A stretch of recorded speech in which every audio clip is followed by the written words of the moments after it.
सत्ता नशा नहीं है, बनना चाहता बनने नहीं देंगे। जुड़ेंगे, लड़ेंगे और जीतेंगे। सरकार से हम नहीं है, सरकार हमसे है। खास जाएगी वरना किसान के बेटे की लाश जाएगी। कोई अफसर आईएएस आईपीएस चैलेंज करता हो ना, मैं उस चैलेंज को स्वीकार कर। सामने वाला बीजेपी आरएसएस का गुंडा ना हो। नरेंद्र मोदी कोई नेता नहीं है। वाल्मीकि हो, चमार हो, जाट हो, किसी भी, अंबानी, अडानी, बाबा रामदेव, अनुपम खेर और कंगना रनौत, बच्चन, आमिर खान, शत्रुघ्न सिन्हा, धर्मेंद्र, सनी देओल। लेकिन आज किसान अपने आप को लूटने से बचाने के लिए बैठा है। मंत्री कहता किसान हित में है, तो भाई तुम मंत्री पद छोड़ दे। मैं हूं कुमैल रिजवी। आज मैं पहुंचा हूं टीकरी बॉर्डर पे, जहां पर मैं शाम के वक्त यहां पहुंचा हूं और यहां देखना चाहता था कि यहां माहौल क्या है। हमको कुछ युवा मिले जो हुक्के पे चर्चा कर रहे हैं। हम इनसे बात करने की कोशिश करेंगे कि ये लोग पिछले 110 दिन से यहाँ बैठे हैं और इन लोगों की मांग क्या है, आखिर सरकार इन लोगों की मांग क्यों नहीं मान रही है। सबसे पहले हम बात करेंगे। जी आप बताएं। बैठिए, आओ बैठो। क्या नाम है आपका? मेरा नाम सुधीर है। आप लोग कितने दिन से बैठे हैं? करीबन 110 दिन के करीब हो गए दिन। जी। कुछ नतीजा नहीं निकल रहा है? नतीजा निकलेगा, समय लगेगा। हर चीज़ में समय लगता है ना। कर्म करते रहो, फल की चिंता मत करो, फल मिलेगा। सब्र है अभी। हाँ जी। ये बताइए कि आप लोग हमने यहाँ देखा कई सारी रिपोर्ट्स निकली यहाँ से, कुछ लोग पक्के मकान वगैरह भी बना रहे हैं, ये क्या है? देखो, पक्के मकान परमानेंट नहीं बनाए ना, वो अपने बना रहे हैं। 4-5 फुट की दीवार निकाल ली, झोंपड़ियाँ डाल ली। अभी प्रशासन ने मना किया है कि भाई पक्के मकान मत बनाओ, 2 फुट तक की दीवार ही अलाउड है। लेकिन उनकी भी बात जायज़ मान ली किसानों ने। किसान ज़बरदस्ती नहीं करता। किसान कई जगह बनाए हैं, पक्के मकान भी बनाए हैं, एसी भी लगी हैं, सब कुछ हुआ है। धीरे धीरे पता क्या है, ये सरकार चाहती है परेशान करना किसानों को। किसान परेशान नहीं होने वाले। किसान मजबूत हैं, थे और रहेंगे। जी। मैं आपसे जानना चाहता हूँ, आप जी आप बताओ क्या क्या नाम है? शक्ति गिल भाई। कितने दिन से यहाँ बैठे हैं? भाई हम 27 नवंबर से यहीं हैं। और कब तक बैठे रहेंगे? जब तक हमारा हक नहीं मिलेगा, जब तक बैठे रहेंगे। हाँ, या तो दिल्ली के बॉर्डर से खबर खास जाएगी वरना किसान के बेटे की लाश जाएगी। हाँ। देखो भाई, शक्ति ये बात बोल ली भाई में जोश है, भाई ने बोल दी। लेकिन बोलते हैं कि खास खबर जाएगी, जोश में बोली भाई में, जो छोटे भाई बहुत जोश है। अपना एक ही है नारा, जुड़ेंगे, लड़ेंगे और जीतेंगे। जुड़ेंगे, लड़ेंगे और जीतेंगे। भाई ने जोश में बोली, भाई में बहुत जोश है, शुरू दिन से ही जोशीला भाई है, क्रांतिकारी भाई है। लेकिन जुड़ेंगे, लड़ेंगे और जीतेंगे, ये है। आखिर सरकार किसानों को ऐसे कब तक जो है चलती रहेगी? ये सिलसिला तो भाई ज़्यादा लंबा तो चलना नहीं है। आज नहीं तो कल सरकार को मानना पड़ेगा, क्योंकि सरकार से हम नहीं है, सरकार हमसे है। हमने वो गद्दी पे बिठा रखे हैं। हमारी वजह से आज वो कुर्सी पे बैठे हैं और उनकी वजह से आज हम रोडों पे हैं। और ये सिलसिला उन्होंने जल्दी ख़त्म करना पड़ेगा, वरना बहुत महंगा पड़ेगा सरकार को। आप लोग यहाँ पे ऐसे रोज़ मतलब हुक्के पे चर्चा करते हैं? जी जी बिल्कुल। क्या क्या बातें होती हैं दिन भर? आप लोग मिलते होंगे एक दूसरे से, क्या बातें होती है एक साथ बैठ के? देखिए, हम यहाँ हमारे जन आंदोलन के लिए बैठे हैं। हमारे जो सरकार हमें लूटना चाहती है काले कानूनों के तहत, हम अपने आप को लूटने से बचाने के लिए लड़ाई लड़ रहे हैं। हम सरकार से कोई डिमांड नहीं कर रहे। सरकार आम आदमी के ऊपर, किसान मजदूर के ऊपर ये कानून थोप रही है, इसलिए ये काले कानून है। लोग कहते हैं कि इसमें काला क्या है। मैं एक बताऊँ, हमारी लड़ाई जो है वो किसके साथ है? सरकार के साथ है ना। हमारी मांग सरकार के साथ है। सरकार बीच में लोग अपने राय दे रहे हैं, वो एक सही जस्टिफाई नहीं कर रहे वो हमारे लोकतंत्र को। क्योंकि लोकतंत्र के अंदर आम जनता को शांतिपूर्ण तरीके से आंदोलन करने का हक है और हम उसी संविधान के लिए हम बैठे हैं। लोग कहते हैं कि सड़कों पे क्यों बैठे हैं? आसमान पे बैठ के आंदोलन नहीं हो सकते, किसी की छत के ऊपर बैठ के आंदोलन नहीं हो सकते, घर बैठ कर आंदोलन नहीं हो सकते। जब आम जनता को पुलिस थानों से न्याय ना मिले, न्यायालयों से न्याय ना मिले और देश का सर्वोच्च न्यायालय जब पूरी तरह से तोता बन जाए और निरंकुश शासक जब आम जनता खून चूसने लग जाए, जब आंदोलन शुरू होता है, क्रांति शुरू होती है। और क्रांति घर बैठ के नहीं लड़ी जाती, क्रांति सड़कों के द्वारा ही लड़ी जाती है।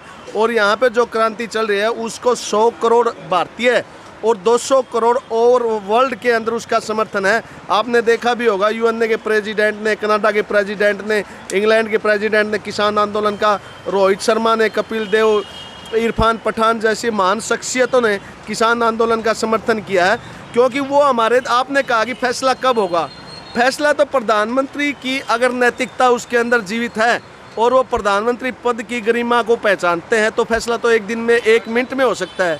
लेकिन उसका जो आंकड़ा है वो देश को धर्म की राजनीति में झोंककर जातिवाद का जहर घोल के देश को 1000 साल पहले जब हम मूर्ति पूजा में झगड़े हुए थे, जब हम जातिवाद में झगड़े हुए थे, हमारे जो ज्योतिबा फुले ने हमें शिक्षा का अधिकार दिलाया, राजा राम मोहन राय ने हमें दहेज प्रथा, सती प्रथा से ऊपर लेके आए, भीमराव अंबेडकर, सर छोटूराम, सेठ छाजूराम लांबा ने लड़के हमें शिक्षा का अधिकार दिला, समानता का अधिकार दिला। उन अधिकारों का हनन हो रहा है। जब तक मुट्ठी भर परजीवी और मुट्ठी भर पूंजीपति मेहनत कश लोगों को, किसानों, मजदूर, दलित, शोषित वर्गों के अधिकारों का हनन करते रहेंगे, देश के प्राकृतिक संसाधनों का हनन करते रहेंगे, तब तक ये आंदोलन चलेगा। हम देश, दुनिया का वर्गीय चेतना की आवश्यकता है। दुनिया के हर देश के गरीब, मेहनतकश मजदूर के एक जैसे अधिकार हैं, अलग अलग अधिकार नहीं है। अमेरिका में कोई अलग अधिकार नहीं है, कनाडा, दक्षिण अफ्रीका में कोई अलग अधिकार नहीं है। धरती पे जहाँ भी इंसान है, मेहनतकश लोग मेहनत करके जो खाते हैं, उन सब के अधिकार एक जैसे हैं। और अगर हमें हमारे अधिकारों को प्राप्त करना है तो हमें जातीय, रंग, भेद, नस्ल से ऊपर उठकर इस लड़ाई को संगठित होकर संघर्ष करना होगा। लेकिन सरकार तो कह रही है कुछ मतलब जैसे जाटों का आंदोलन है, एक उसको बांटने की कोशिश कर रही है सरकार, उस पर आप क्या कहना चाहते हैं? सरकार 2014 में सरकार एक लोकतंत्र तरीके से चुनी हुई सरकार थी, लेकिन जैसे ही 2014 में लोगों ने इनकी असलियत का पता चला, ये अब एक गुंडों की गैंग बन चुकी है जो पुलिस प्रशासन को आगे करके कनपट्टी पे बंदूक धर के लोगों को सरेआम लूट रही है। आज देश के हालात इतने नीचे तक गर्दिश में चले गए। सबको ऑर्गेनिक खाना चाहिए। आज हजारों लाखों करोड़ की लोगों ने संपत्ति इकट्ठी कर ली, उनको ऑर्गेनिक खाना चाहिए किसान के खेत से, बिना मिलावट का दूध चाहिए किसान के खेत से। लेकिन जब किसान अपनी मेहनत का जायज़ वैल्यू मांगता है तब उन लोगों को वो आतंकवादी नज़र आते हैं। सीमा पे जब जवान लड़ता है तब उनको जय जवान का नारा लगता है, लेकिन वही जवान अगर सीमा पे दाल में नमक कम होने की आवाज़ उठाता है तो उसको गद्दार घोषित कर दिया जाता है। और हमारे देश के लोग उसको सरेआम अपनी नंगी नज़रों से देख रहे होते हैं और न्याय की मांग नहीं करते। अक्षय कुमार सरेआम कहता है कि मैं सैनिकों की आवाज़ हूँ, सैनिकों के।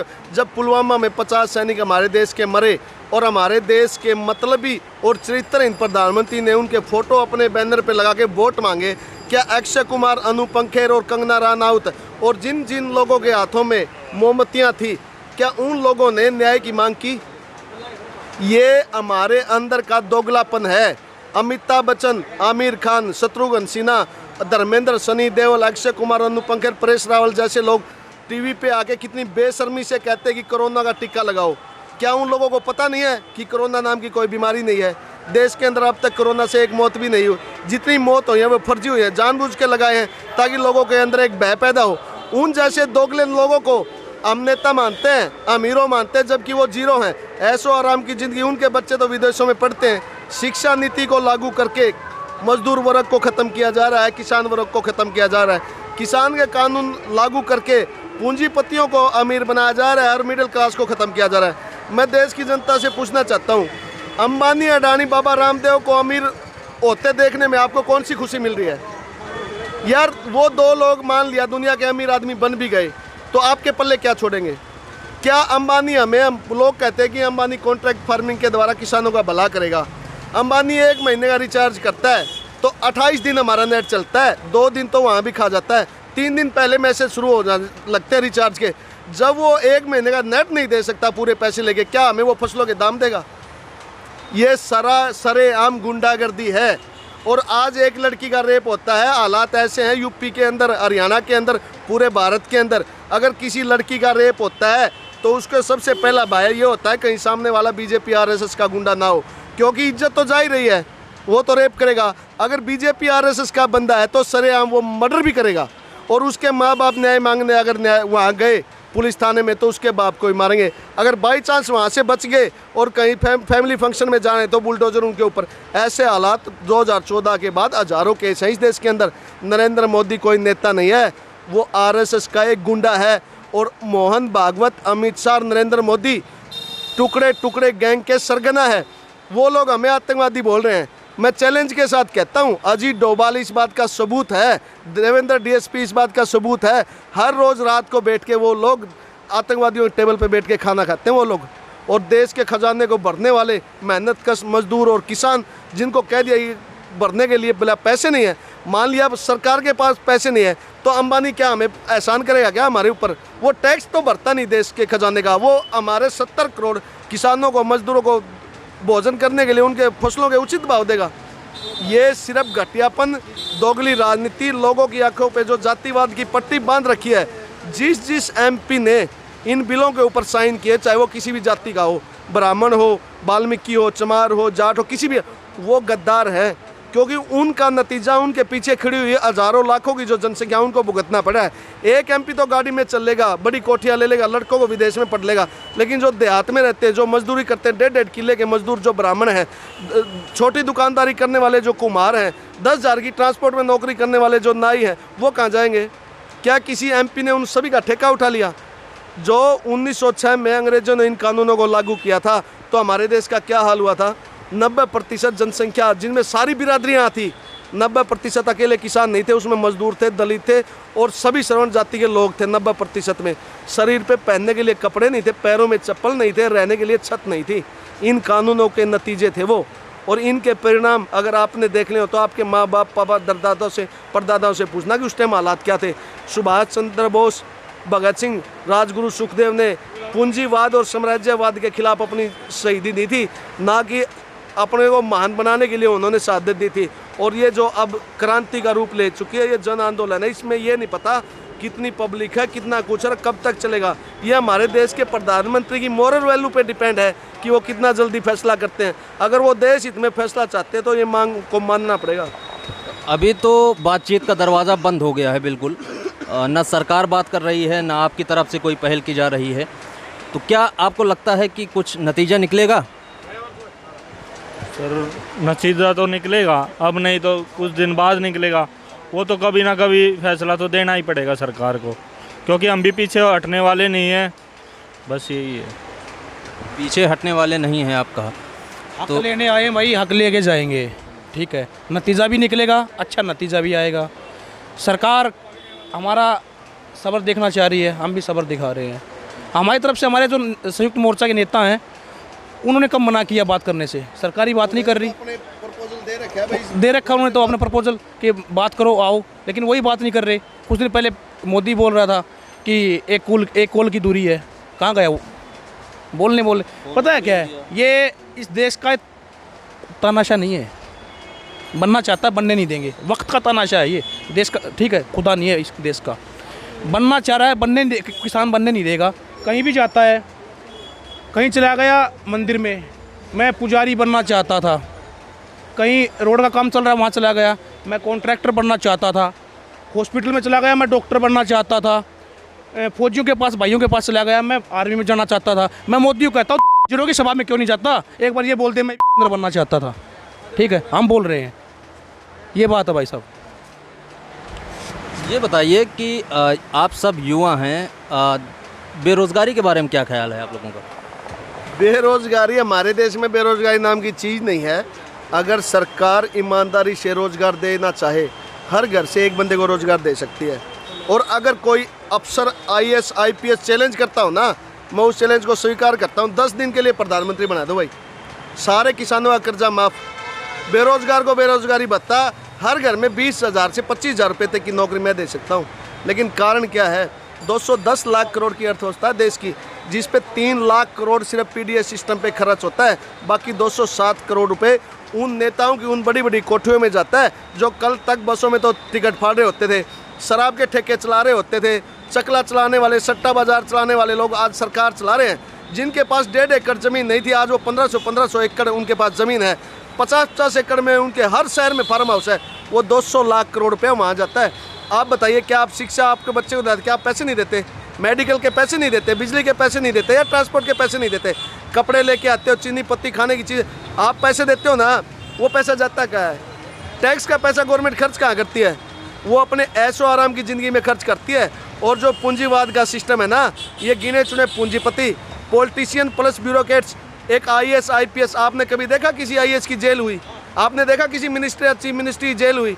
आपने देखा किसी पूंजीपति की जेल हुई? क्योंकि इनका चैन सिस्टम होता है, ये पैसे की एडजस्टमेंट करते हैं।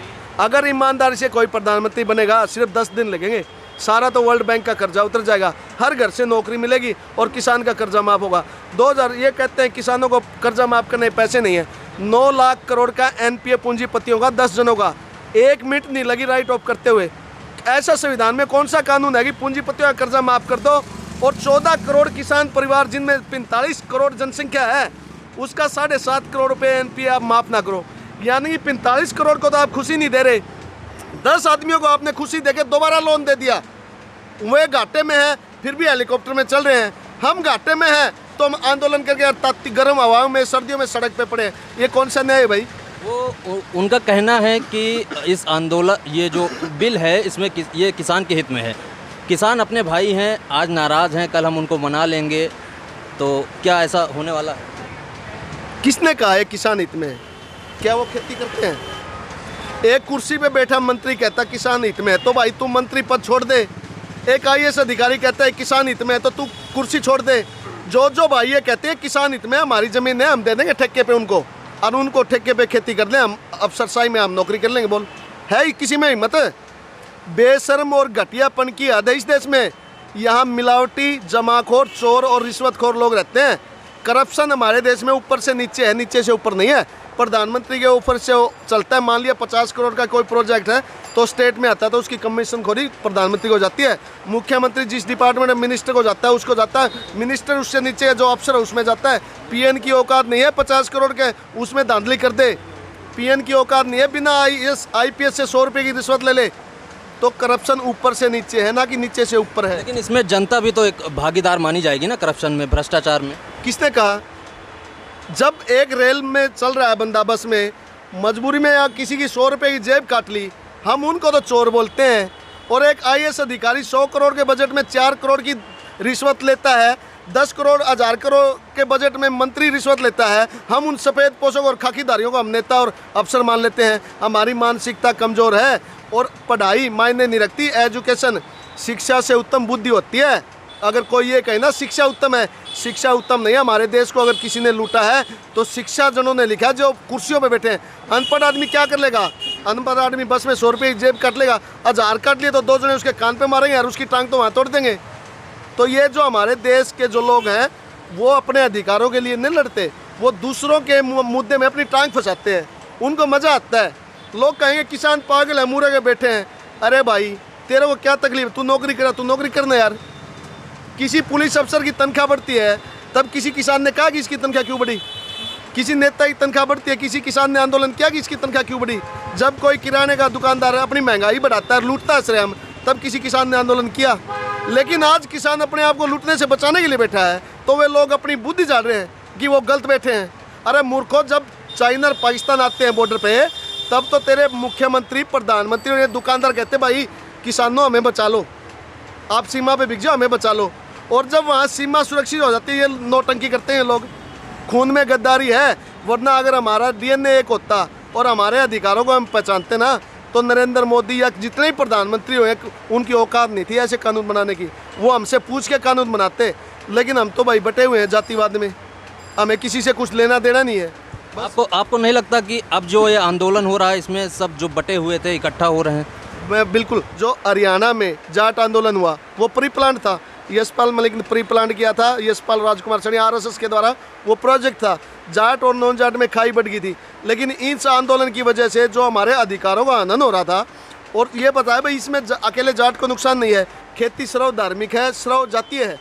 हर यादव खेती कर रहे हैं। मान लिया राव इंद्रजीत फेवर में नहीं है, लेकिन क्या राव इंद्रजीत है जो 40 लाख की बेल्ट है यादवों की, क्या उनको अलग से बात दिलाएगा इन कानूनों के अलावा? है उसकी औकात? लेकिन आंखों में पट्टी बांधी जाती है भाई, ठेकेदार बना दिए जाते हैं। ये जाटों का ठेकेदार, ये यादवों का, ये पंडितों का, और हम उनसे अलग सोच नहीं पा रहे। दूसरी बात, यहाँ 36 बिरादरी मर्ज हो रही है, एक दूसरे के अधिकारों के लिए हम लड़ रहे हैं। राजस्थान में मीणा गुर्जर आंदोलन करते थे आरक्षण के लिए, लेकिन इस आंदोलन के द्वारा वहाँ जब पंचायतें शुरू हुई तो उनको पता चला भाई किसान आंदोलन भी कोई चीज़ है, आरक्षण के अलावा भी कोई मुद्दे होते हैं। अब वो साथ है। जाट मुस्लिम दंगा करवा था प्री प्लान आरएसएस ने यूपी के अंदर, अब वो लोग इकट्ठे आ रहे हैं। लेकिन अब जो लोग हैं वो जातीय भावना से ऊपर उठ के अगर अपने आप को बचाना है ना तो जाति को और धर्म को भूलना पड़ेगा, वरना धर्म के नारे लगाने वाले तो बड़े बड़े हेलीकॉप्टरों में चल रहे हैं भाषण देने वाले, और जो उनके नारे लगा रहे हैं झंडा लेके शरीर पे कपड़े गायब हो रहे हैं वो नारे लगा रहे हैं। ऐसे हालात हमारे देश में हैं।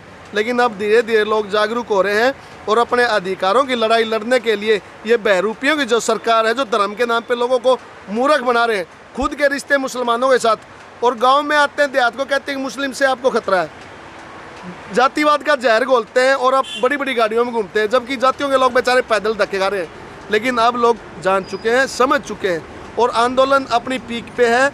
दुनिया के हर बुद्धिजीवी वर्ग हमारे साथ है। क्या हमारे देश में 1000 से ज़्यादा PhD अर्थशास्त्री हैं जो विदेशों में पढ़ा है, क्या किसी एक आदमी ने इनका समर्थन किया अभी लोग किया? नरेंद्र तोमर यार एमपीएड फेल है, वो कदे उस पर फिजिकल एजुकेशन का पेपर कौन पटा है उस पर, वो बताओ आगे। अनपढ़ गवार आदमी कई 1000 एकड़ का वो मालिक है। अगर खेती ये वो है तो भाई बेच दे तू तेरी ज़मीन। लेकिन हमारी जो सियासत है वो अंग्रेज चले गए, चमचे छोड़ गए। 1000 एकड़ का वो मालिक है, अगर खेती ये वो है तो भाई बेच दे तू तेरी ज़मीन। लेकिन हमारी जो सियासत है वो अंग्रेज चले गए, चमचे छोड़ गए। बात करते हैं हमारी संस्कृति की, कल्चर की। हमारा कल्चर तो ये था ना कि भाई सर्व जातीय बन के रहो, भाईचारे में बन के रहो, नीचे बैठ के खाना खाओ, एक गोत्र में शादी ना करो।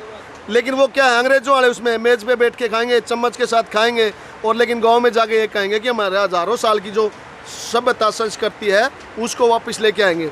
हज़ारों पुरानी जो सभ्यता थी उसमें क्या था भाई, हमारे पास बूढ़ों के पास तो धोती नहीं थी पहनने के लिए, एजुकेशन सिस्टम नहीं था, मेडिकल चिकित्सा नहीं था, तो क्या हम 1000 साल पीछे जाएं क्या? तो ये माइंड वॉश करते हैं और ये देश के रक्षक नहीं, देश के भक्षक हैं। और सभी जितने भी यहाँ आए हुए लोग क्रांतिकारी साथी, ये जिस टाइम 1947 में बगावत शुरू हुई थी, जिस एरिया में बगावत शुरू हुई थी वो एरिया के लोग आए हुए हैं। और जो उस टाइम भी विरोध में थे वो आज भी विरोध में है, इससे फ़र्क नहीं पड़ता। लड़ने वाले कम होते हैं लेकिन वो मरने से नहीं डरते, इससे कोई फ़र्क नहीं पड़ता भाई।